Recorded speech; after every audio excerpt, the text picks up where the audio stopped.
We are live, but the notifications aren't coming through fast, I gotta tell you. Hello, everybody. Oh, yes, yes, we're live. Yes, Does you got it? absolutely. Oh, you got it. Oh, yeah, good, great. Yep. All right. Yep.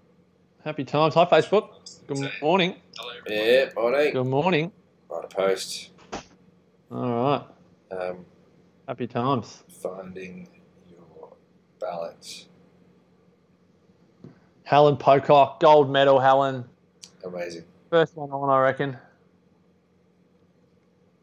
Share this video with friends. Okay. Done. Let's see if we can share. Share. Big ep today. Such a big episode today. It's unbelievable. How to find balance. Righto. Let's go in there. That'll do. That'll do. That'll do. I actually find it quite difficult to share it. So hard. So hard. It's not that, I mean, I know they're trying to make things easier, Facebook, but you don't really. That's Yeah. like, just give me all the ones that I normally work with. You know? Not all these other ones, like Adidas Ultra Boost and NMD Club. I don't even know how I got into that. What is that? Oh, too good. Yeah. All right. Here we go. Alrighty. Damien and I are discussing. Hold on, sorry. I'm trying to do a share. I'm just going to make it short. Damo and I are discussing how to find balance. All right. All right. Jeez. All right. We're on. Okay. You've made my morning. Oh, what a kind thing for Helen Pocock to say. I know. You've made my morning. And Great start to the week, you reckon, Helen? I don't know if she could answer, but anyway, we'll just say yes. it was like you asked her a question. I even looked up, waiting for a response. That's hilarious. Oh dear! Oh, that's too funny. All right, shall we? Yeah, let's do it. All right, here we go then. In 3, 2, and 1. Hello and welcome to 100 Not Out, a weekly show dedicated to helping you master the art of aging well. Episode 455. Marcus Pearce here with you. And as always, I have the great pleasure of being joined by one of the #1 wellness experts on the planet. He is the great man, Dr. Damien Christoph. Hello, brother. Thank you, Piercy. I've gone from being the #1 to now one of the #1s. So that's amazing. How many #1s are there? Fall from grace. How many #1s are there? And I have fallen from grace because I used to be. I was waiting for you to go. We are joined today with Damien, the #1 wellness balance wellness person on the planet. I was trying to work out what to say. That's why I was the hippiest balance something. He's my hip mate. He is the hippest friend I have. He is the hip hop. He's the hip hop king of wellness. Wow, you are my first mate ever to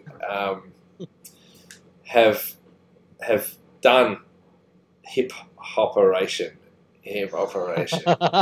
So, Piercy, was it last week? I called Piercy on Monday. I was sitting in Brighton, coming back from working at Cahill Chiropractic in Waverley Road in East Malvern. Big shout out to Dave Cahill and the team at Cahill Chiropractic. I was coming back from there. I was famished, starving, and I thought, I could really do some sushi right now. And Amber was in Sydney, and so I thought, you know what? The sun's setting. It's going to be a beautiful evening. I'm going to go and watch the sunset. And as I was sitting watching the sunset, I thought of 3 people probably, maybe 4. But I thought of Marcus Pearce as one of those people. And I thought, I've got to call Piercy. I think I might have texted you, or maybe I called you.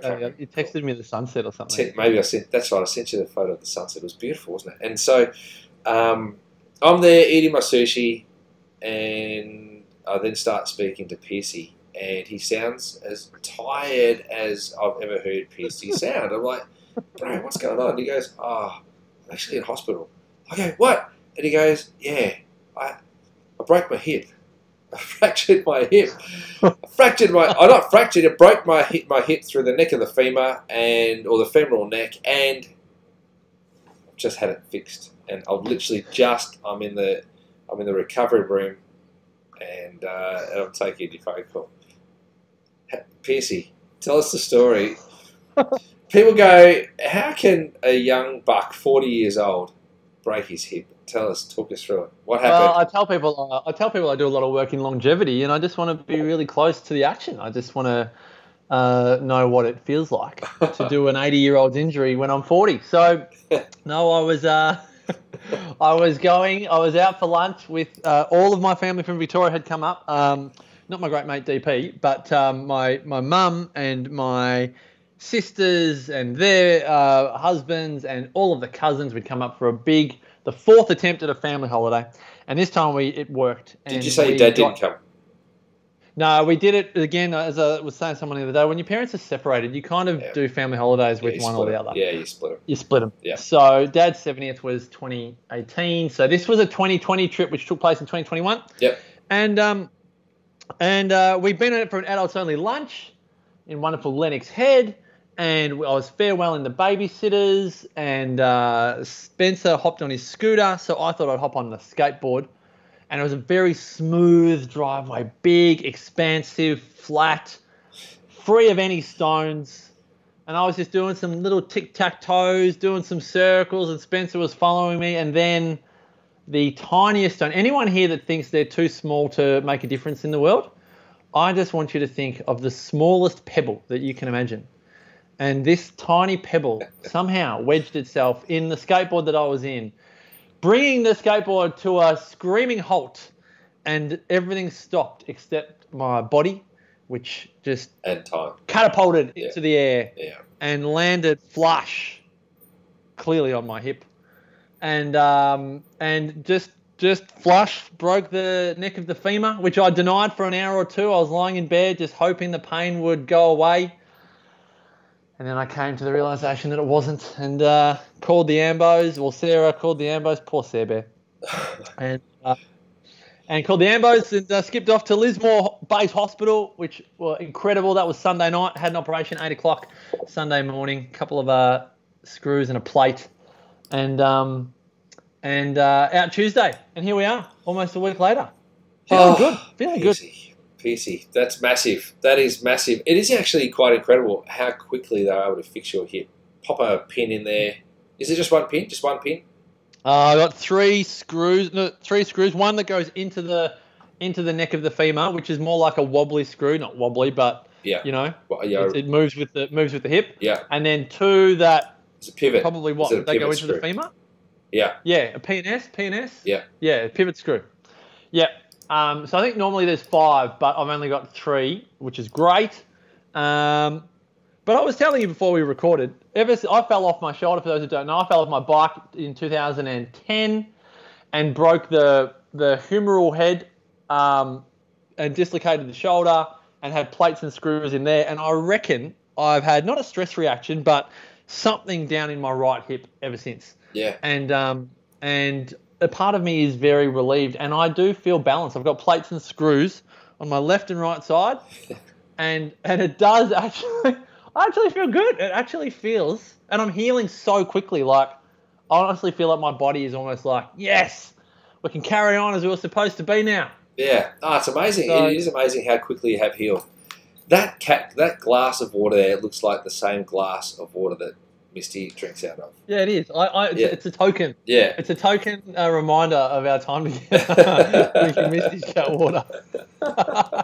There she it's goes. About as dirty as Misty's cat glass. So, anyway. Oh, amazing. Yeah. No, I am amazed at how quickly you have healed, and you're back on deck, which is great. And I noticed before you're walking past the camera with a crutch, like Uncle Arthur from the Comedy Company circa 1980 something. And but it was hilarious. Yeah. It was Kim Gingell that played that part. But you have recovered so incredibly well. And I'd be interested to know what is the protocol you're using, because if we were in Icaria right now, I think that your protocol might be slightly different to what it is here in the Byron Show. Well, I just saw Misty walk over your desk and I saw the tail coming across the camera. She just needed a cameo appearance from Misty. Yes. Yeah. Well, look, I think my protocol, the two biggest protocols, I think, have been rest and attitude. I definitely don't feel sorry for myself. I'm not down in the dumps. I think a bit of, as you taught me the phrase, stinking thinking or victim thinking would definitely slow down the healing. I've definitely been saying to people, like, I just feel bad for Sarah because she's had 5 kids since Sunday. She's gone from 4 to 5 kids overnight. And I just feel like one of the drivers of wanting to get better quickly is to make Sarah's life a little bit easier. So things like helping me have a shower, get to the toilet, get into bed. I can pretty much do everything now except put my right shoe and sock on, which is a relief because it just means there's less stress in the house. Yeah. Like there's a lot of stress in the house. Anyone would know this. There's so much stress in a household after someone's had an operation. There's a lot of kids. There's a lot of kids. Yeah, but even just anyone, like just in anyone that's had an operation, like, and then that person comes home. Yeah. And then all of it, like, and I don't say this, like, I'll tell everyone, like, I'm a massive fan of modern medicine. I was talking to you about this, Damo. I didn't have any painkillers when I fell over. Yep. But that was really because I wanted to suss out if the pain would go away. Yeah. I wanted to listen to my body to go, like, if the pain's not going away, I've broken 3 bones now. I know what a broken bone feels like. Yep. I pretty much knew, but I wanted to see. Did you feel a crack? Did you feel a crack? No, I didn't feel a crack. Okay. No. But then the ambos came and they were like, mate, we've got to move you from the bed to the ambulance. And I said, do I need a painkiller? He said, if you don't, like, it is going to hurt like buggery.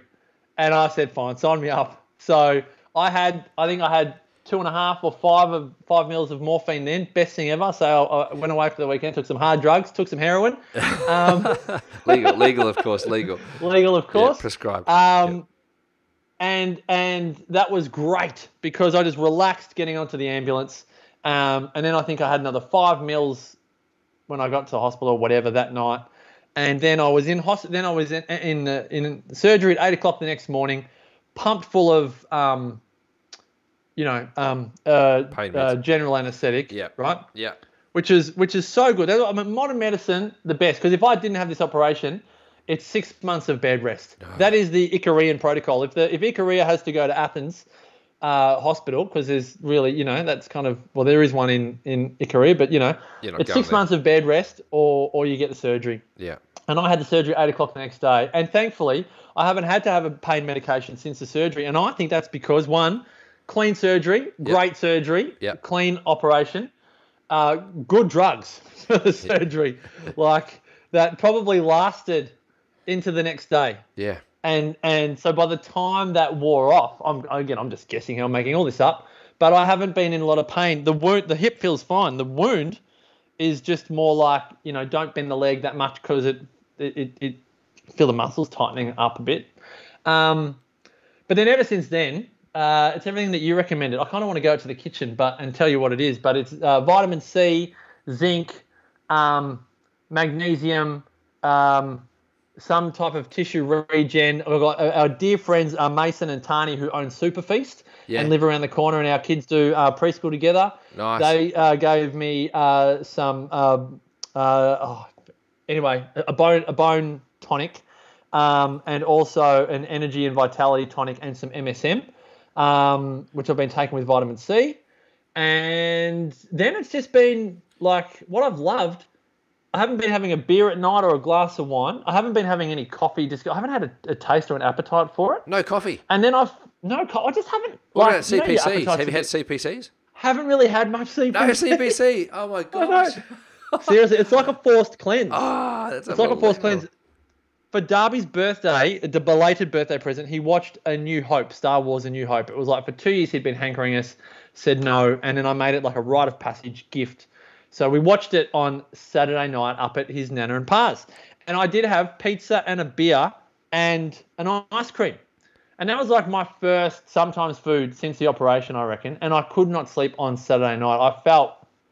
I just felt, I don't know, I don't want to say I felt inflamed, but I reckon I was. But I was like, I can just feel the difference between going OTT post-surgery and then just keeping it clean and minimal. Mm-hmm. So outside of that, I've just been having less rather than more, and my energy is fabulous. And I just feel really good in my head and my heart. And it's just one of those Yeah, I actually feel like it's been a great blessing in disguise. I'm kind of really glad that it's happened, as weird as that might sound. Ah, it's amazing. Um, That's amazing, Pearsey. Well done. That's good. I am actually looking at the photo that Sarah Bear sent me of all the things that she's got for you. And there's some stuff from Mullum Herbals there, which is really oh cool. yeah, tonic there.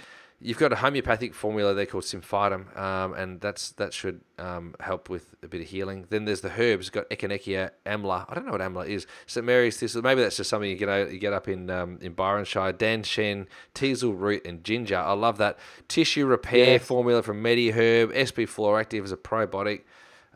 Another couple of little homeopathics, I think there. Fibroplex. I had some arnica. Arnica. Oh, yeah, righto. Good, nice. Turmeric, which is some turmeric powder to try and decrease inflammation. Then Metazinc and vitamin C. So zinc and C, just for normal healing. So you've got a nice range of things there. So let's just talk about what that is. And because this is, I suppose, good to understand that the body goes through stages of healing and tissue repair, and most of it is appropriate. And so some people go, when you've got an infection or when you've got an injury, they go hardcore on stuff to ameliorate the symptoms.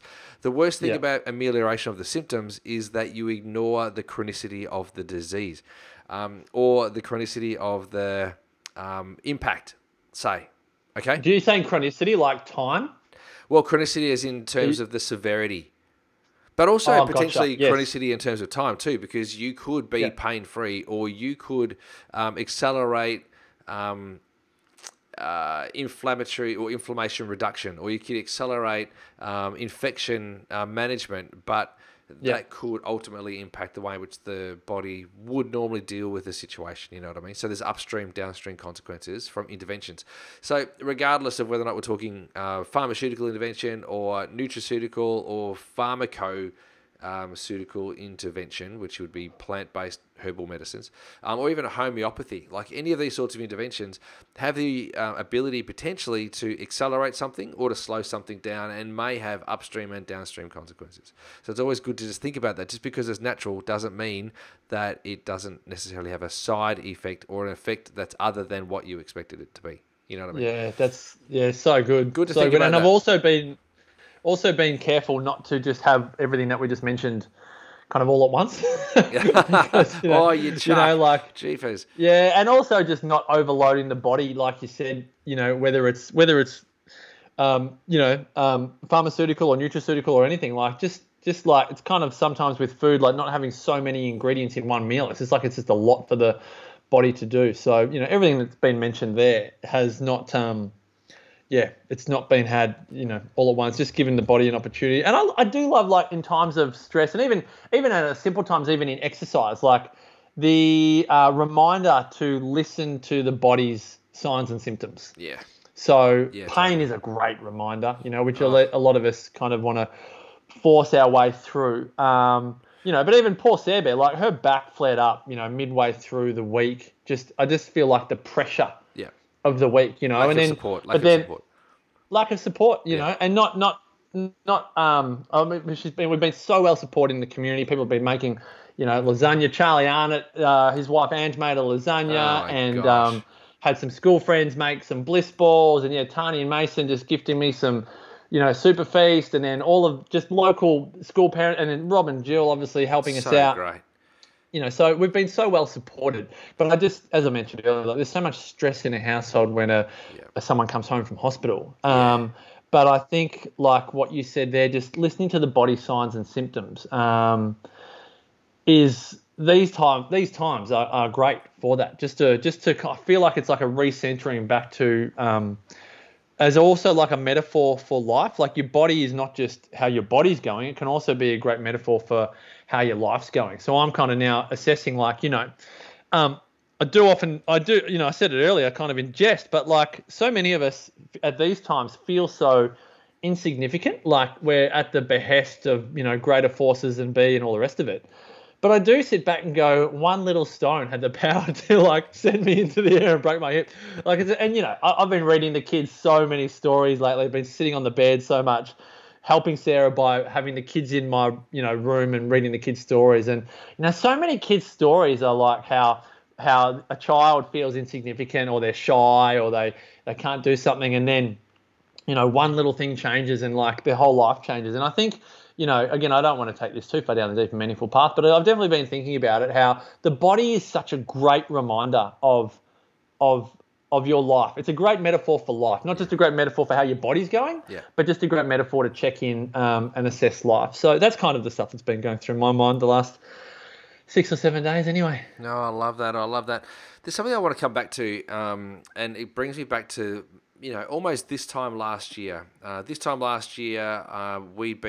and I had been living in our friend's house, looking after their dog. They were moving from Sydney to Melbourne, and it was in Black Rock. And we've now moved to Black Rock as well, so we're very close to where they are.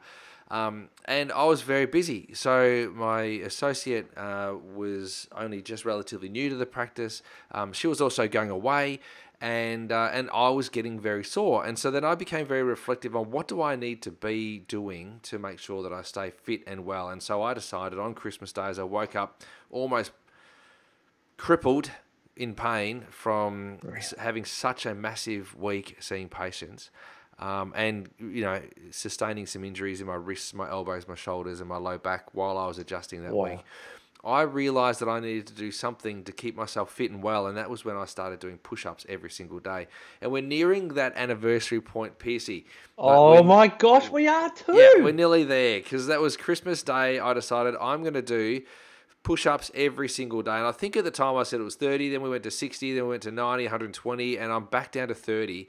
And I want to talk about the reason why I find it hard now to do more than 40 push-ups in a day, even though I've been doing them pretty much without exception every single day for the last 12 months. And I think it comes down to the ability to let your body rest and heal. And if you continue to use the same muscle over and over again, it gets to a point where it goes, I've had enough. This is all I can do. And it kind of limits you unless you push it beyond its physical limitations. So I think it's important. We should touch on that at some point. And the other thing, I reckon that's one for the next episode, because there's a lot to unpack in that. And there's a study. A lot of people would enjoy that. And there's a study about longevity and push-ups. So I want to talk about how do we work out the balance, the fine balance between the results of this study and then staying fit and well into your older, longer, wiser years. Let's talk about those, Piercy. Oh, there's a lot. And just to see this, because I saw this yesterday, you may have seen this as well. In 2022, I don't know if we'll get Chris Hemsworth on, but I reckon we might be half a shot. He has done a series with National Geographic called Limitless, and it's all about how do you create longevity. Yeah, right. And he's done all of these things. Like, it's not a biohack. Well, there might be a bit of that, but it's more like facing your fears. He's got a fear of death and, jumping off towers. Resilience building and all the rest of it. Yeah. And I think, whether we get Hemsworth on or not, I want to have a conversation about the global view, particularly once you and I get to watch this series as well. The global view of what it takes to create a great long life, and is it in sync with our more anecdotal evidence of what we've learned over the last 7 or 8 years? Because there's definitely what was it? There was resilience, resistance, and a couple of other things. But I wanted to just see that as well for our listeners too. That conversation is going to be coming up. That's so great. And Wendy Stewart, long-time listener, first-time caller today, joined us, which is awesome. And the one thing that she picked up on, the only thing she said for the whole of the podcast was, "Oh my God, did you say Chris Hemsworth?" Yeah. And so there we go, Wendy. Well done, Wendy. Great to have you I don't think it's an unreasonable request that a podcast like ours that is so embedded in longevity would want to have that conversation. So anyway, we'll go down the PR path and see if that works in 2022. But I think it would be a conversation worth having, because clearly the conversation of longevity is becoming far more than just a wellness-based conversation. Yeah, it's on a lot of people's minds as a lot of us are growing older. Yeah, super trendy. Can I share something? Wilma, who's joined us from Black Rock. She's in Black Rock too, actually, Wilma. And but we'll be moving back to the US very soon. She says, I've been doing push-ups daily for over 10 years. I'm at 22 from 30 a day. I'm down to 100 push-ups a day from 200. There you go. Jeepers, 100 push-ups a day. That's amazing. That's pretty good. I still plank for 2 minutes every day. My body tells me when I need a little break. I think that's a really great thing too, just to remember that. But Wilmar is very fit. It's absolutely fantastic, and it's great.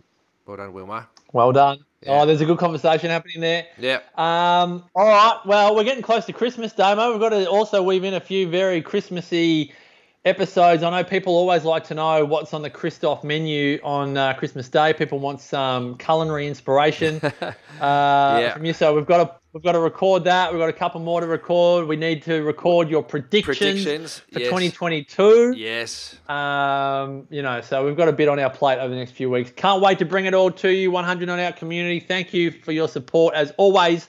Head on over to Damo's website, DamienChristoff.com, for all of his wisdom. Myself, Marcus Pearce.com.au. On Insta, we are 100.notout. On Facebook, we are all spelled out 100 Not Out. Check us out on Facebook Live at any random time of the week, often a Wednesday afternoon, today a Monday morning. Like to keep you guessing. Until next time, folks, continue to make the rest of your life the best of your life. Bye for now. Boom, boom, boom, boom, boom, boom, boom. Hey, great. What a great crew on today. How good's that? Rabs was there. Wilma's Monday there. morning. Wendy's Monday there. morning. Heidi's there. Obviously, we had Helen kick off. First cab off the rank there. Unreal. Thanks for joining us, everybody. Really great. There we go. Robin paused. It looks like it's a little play on words there, like something to do with cats or dogs or something, maybe. I wonder. Or bears. Bears. Bears have paws too. Don't just discriminate. Oh, it's Robin White. Oh, Robin. There we go. Cool. I love it. Oh, Robin. She got hacked. Oh, right. Of course. That's why everyone has different names on Facebook. Can you imagine in like 2030, everyone's Facebook profiles will be like Marcus Christoph, Damien Pearce. It's like anything because I've been hacked. A new one. Yeah. Oh, dear. I wonder. Yeah. Oh, Piercy. All right. Heal well.